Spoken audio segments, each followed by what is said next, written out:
Okay, here we are. We're gonna shade. I don't know if we're gonna shade the whole thing, but we're gonna start shading and bringing the picture to life. And I was just saying, like, off recording, that when you shade, you want to shade from the perspective of a light source and stop using your point of reference, the image that we're drawing from, is where you're determining what's shaded dark and light, because you'll fuck up. You'll fuck up that way. Later on down the road, if you want to do it that way, I recommend, sure, go ahead and try it. You can even try it now if you want to. But I guarantee if you try it that way, you're going to be dissatisfied. You're going to fuck up your image. Create your own shading at this point, and I'll show you exactly how to do that by visualizing where the light source is on your image rather than the image you work from. The image you work from, you only want to take the line placement from, in the beginning anyway. It'll be easier to visualize if you place your light where it's supposed to be, and I'll show you exactly how to do that. It's very easy. Before we start shading, you're obviously going to shade this, right? But if you don't shade this part, then obviously you're going to shade this part. And already we're mismatching. But you're going to shade this part, not really shaded, because it's a light color. You'll shade it down here, obviously the mouth, here, every line on this corner needs to be shaded in. That's the first part, all this right here. To get value and show value, every line that comes from this direction. This is our light source right here.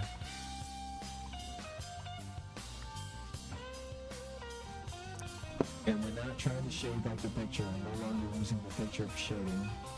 When it comes to shading, because we're done with the pen, we already laid down the ink, we're going to use a blunt M1.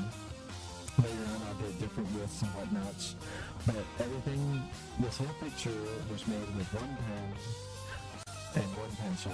That's all you really need. You don't have to spend any money. Three, and a white eraser. That's really it for everything we're doing. So let's put that down. We're not going to need this one, and we're not going to need this one. The light source is coming down this way. So we're going to start up here because it's the smallest part. And every stroke we make is in this direction. Every stroke we make. And we start off shading by doing the darkest contour down here in the lightest way possible. And we want to keep all the little strokes in the same direction. This is highly important that all these strokes stay in the same direction. And it's just kind of brushing it out. You can't really see it.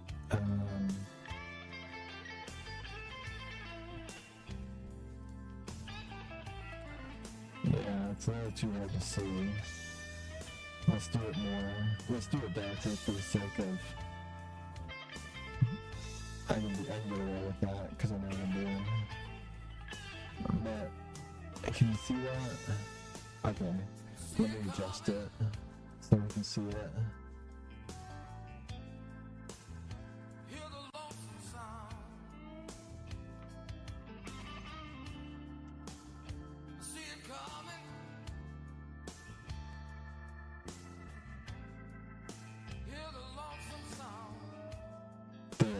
You can see it. Okay, so we're working in a direction. Now that we're shading, every stroke has to follow the same line, the same direction. So we're going to go like this, and all the way. And it can be rough, right? It doesn't matter right now. It doesn't matter. And then this is why it has to be in the same direction, because you can follow the curve down and create an accurate value of your circle. You see how that works? Alright. So now that we created a small, let's feather it out so that it blends into white. We need shading to blend in the white. Now you can get advanced with this by changing the direction on your next go around, but that's a little more advanced, so we're going to stick with one direction for your pencil for now. Two directions improves the professional impression of your image, but it gets harder and you can fuck up easier. Later on down the road, that'll be a more advanced technique, or blending technique for graphite. Now though, down here in the dark depths of the shadow, we don't have to worry too much. Just kind of blend it in so it's blurry, right? And then blend it in, blend the strokes in like this, but down here we can kind of get a little, you see what's going on there? You see what's going on there? Oh, keep going.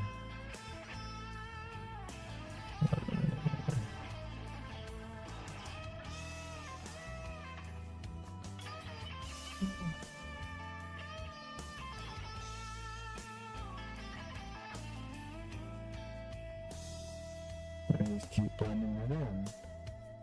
But you don't start with a dark, you start with the lightest possible shade that you can get. And we're not going to follow the image at this point, because our light source is different than the images. The image is a digital image, and we are working on paper. We have to create our own light source. Otherwise, you're going to fuck up your image. You see how it's steadily creating value? Now my pencil has constriction to it because of what it is. Well, let's just play it forward in this one little spot, because shading might end up being 2 videos now that I'm getting into shading. So now that we got value in that one little spot, what we do here is pull out, oh shit, the black. Now we'd go to the black, right? And then very carefully go in the darkest of the dark, but just a little bit, okay? We just want to create the darkest of the dark, and then somehow try to figure out how to blend that in.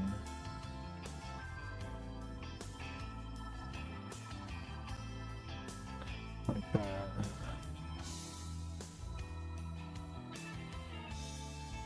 You see, we're starting to get a real dark going. Now, pen can do this too, but it's way more constrictive because you got less tonal difference with pen. Like you can only transfer between 5 to 10 to 20 shades with a pen, but with a pencil you can transfer between like 150 to 256 shades, kind of like a computer.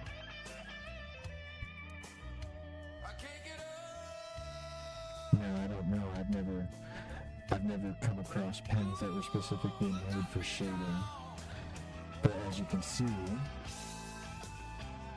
how we build up the shading is a lot more tedious.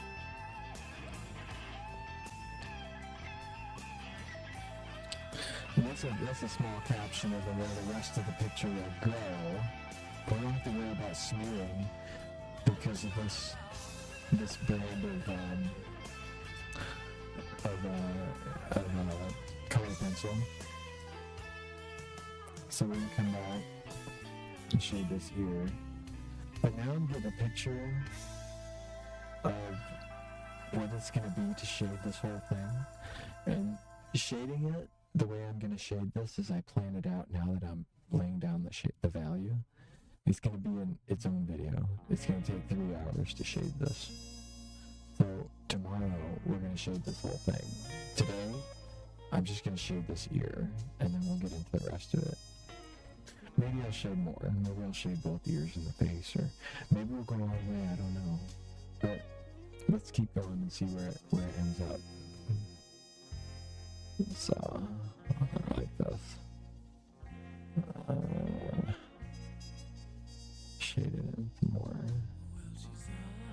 almost want to do some crosshairing, cross stitching, or whatever the formal word is for it.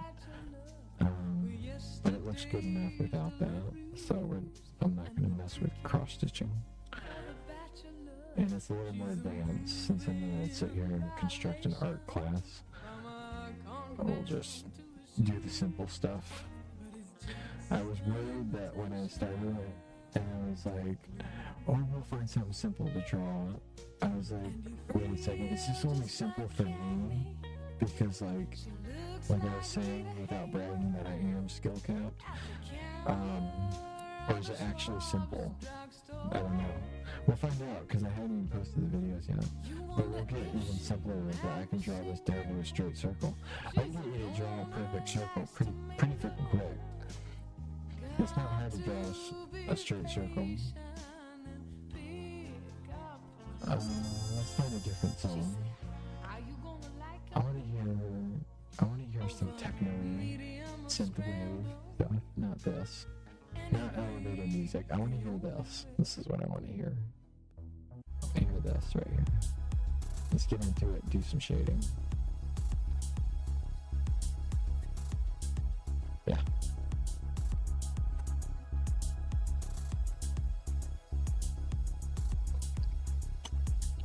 Oh shit. It might be getting hot in here too. I might have to do something about that.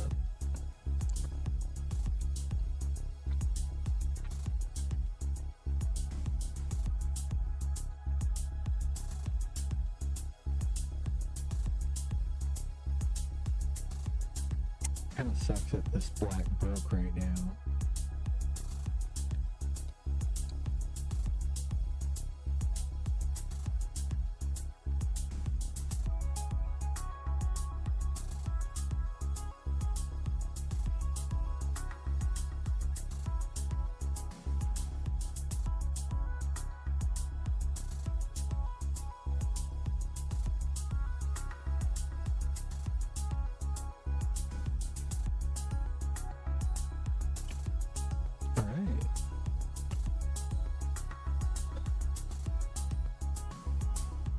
So I'm working off of one direction. I'm not working off shading from the picture. You don't want to do that. You're going to fuck up your image if you do it. Don't do it. At least not in the beginning. Later on, once you understand how the lighting falls on the image, you can go back to the image if you want and do shading as the image states it. But until then, don't try it. You're just going to fuck up your image. You got to build the skill first by following a light source, and it's real simple. If your light hits, or right now the light's hitting this way, it's coming up this way, so this is, all the shadows are following a basic line. Every line that starts this way is gonna be, it's gonna be darkened in, so that the actual light is coming from like up here and like coming down like this. You know what I mean? So like you know where everything's gonna sit. But if you try to do it over here, the method of their shading is a bit different. And if you try to replicate their shading, then you're visually trying to paint light onto something. It doesn't work that way. You have to invent your own light source. Take my word for it, or go through a lot of pain, whichever you choose.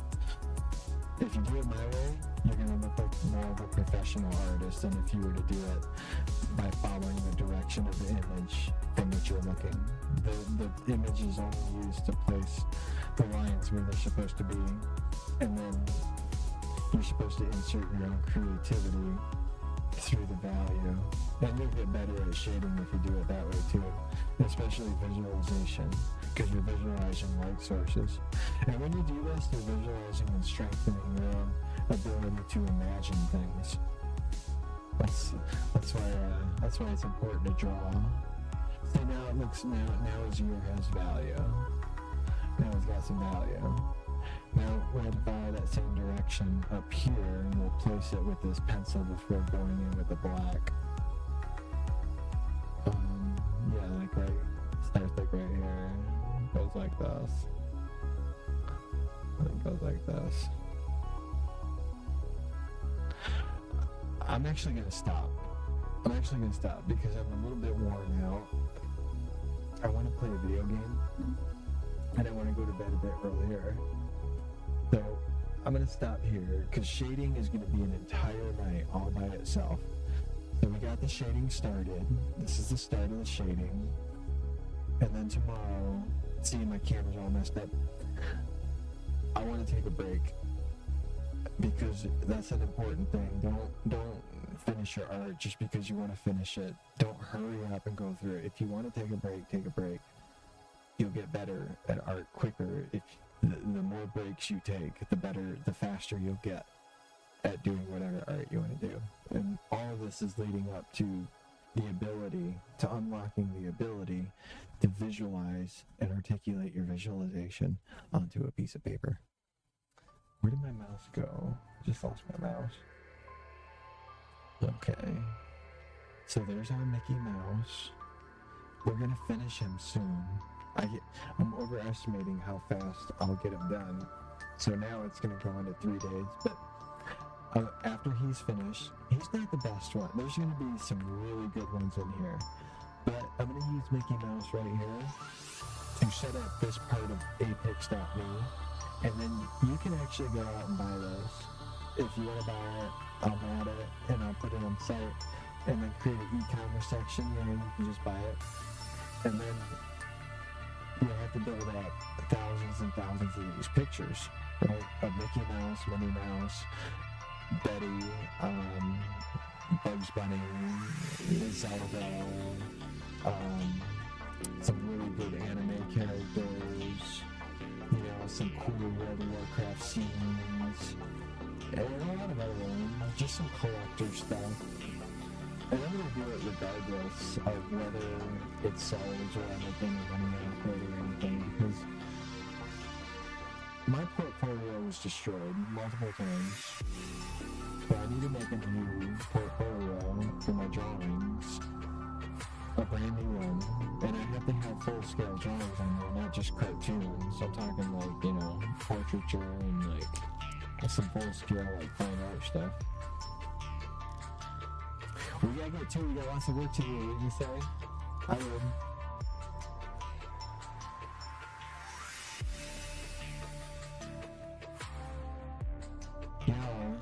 I'm serious too.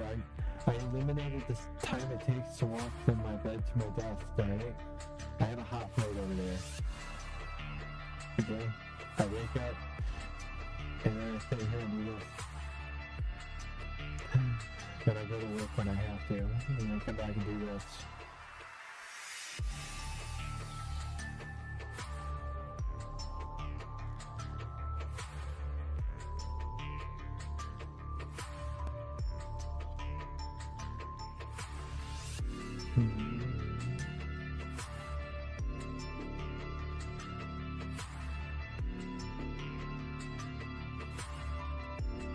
Yeah, it's 3 o'clock. We're gonna play some Fortnite here in a moment. Oh, that's the end of my video. Be sure to like and subscribe, okay?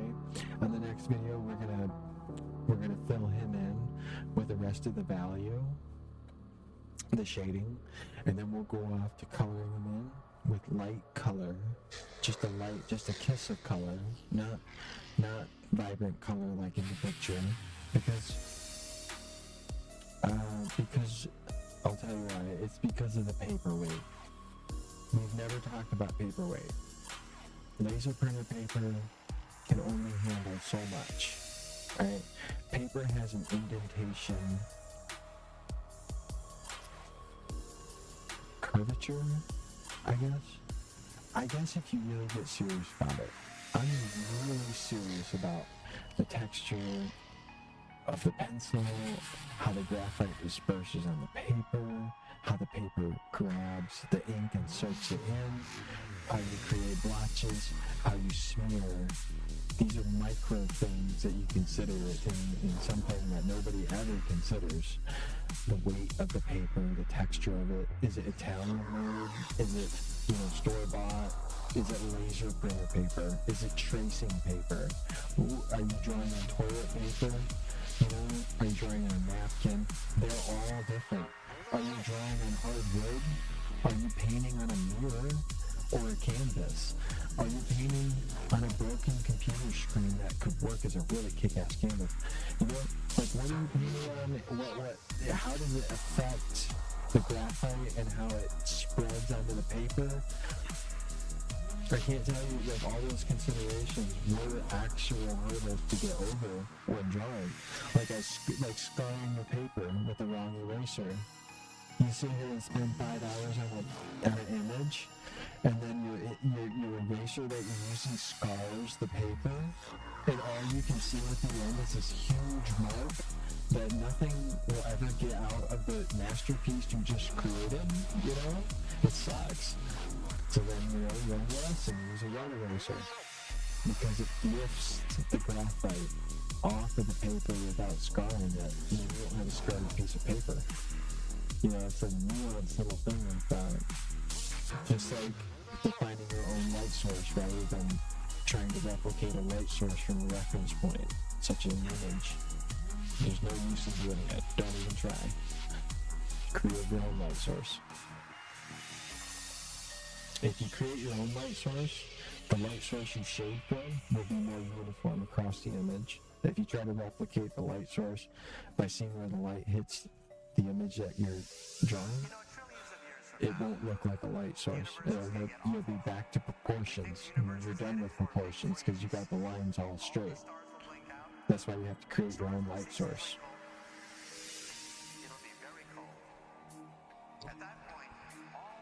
Anyway, you could do it the other way, but this is my way. This is how I do it. I need to end this video now, though. Be sure to like and subscribe because we're going to go into far more advanced methods of drawing that are non-institutionalized. And then we'll go into the institutionalized methods. And then it'll lead all into art history. And we'll cover like old paintings. And we'll get into like oils and acrylics and watercolors. And then it'll bridge over into digital art at points. It'll be this whole feedback loop. And it'll be fun. So be sure to like and subscribe as I unfold my artistic experience. As I grace you with all my wonderful drawing. Anyway, I'm just joking, by the way. It's all just a joke. I'm just joking. I'm not really stuck up. I just pretend like I'm stuck up. Okay, anyway.